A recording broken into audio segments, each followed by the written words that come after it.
Hey everyone, how's it going? Azren here. Hope you guys are doing well. I want to talk about the art of language learning today. It's funny, right? If you talk to most people at least that I've met, most people that I've met would say that languages or language learning falls into the category of the arts, right? Like if you go to my university or even most Canadian universities I've looked at anyway, they even categorize it in the arts department or in some department that has to do with the arts. That being said, you know, it's funny, I was doing a lot of thinking today.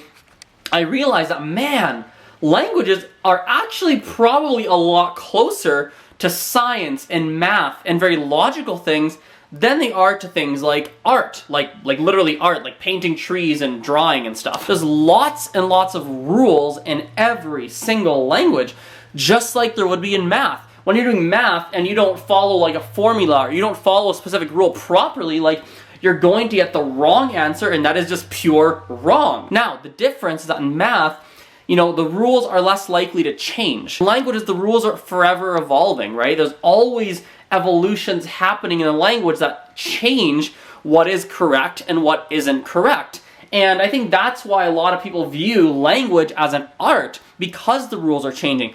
But I think if you're to look at the essence, at the core, it has a lot of scientific, a lot of very logic tendencies. I'll give you another example. It's like pronunciation.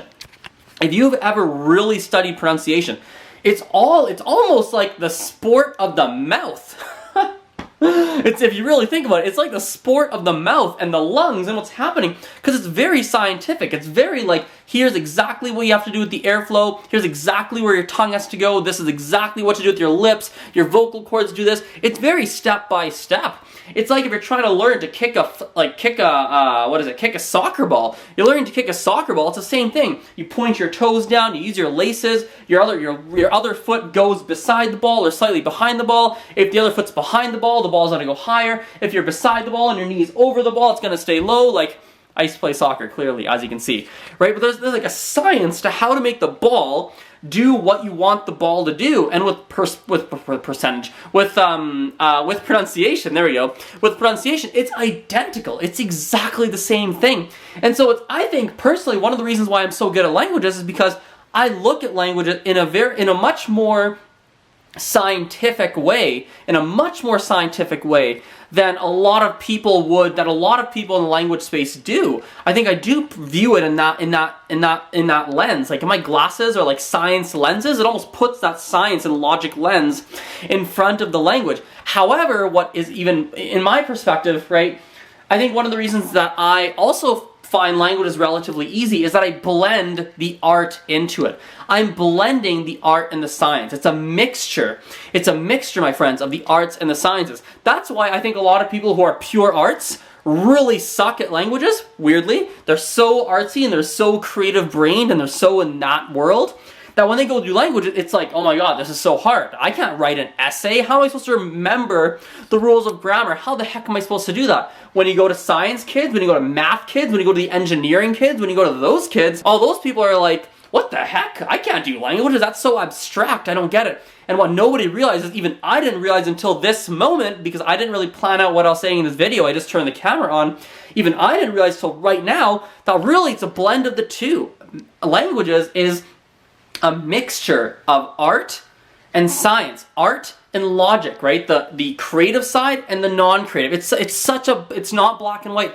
It's such a blend, which is why I think a lot of people struggle. They don't view it as a blend. They view it as a black or a white. They view it as one thing or another thing.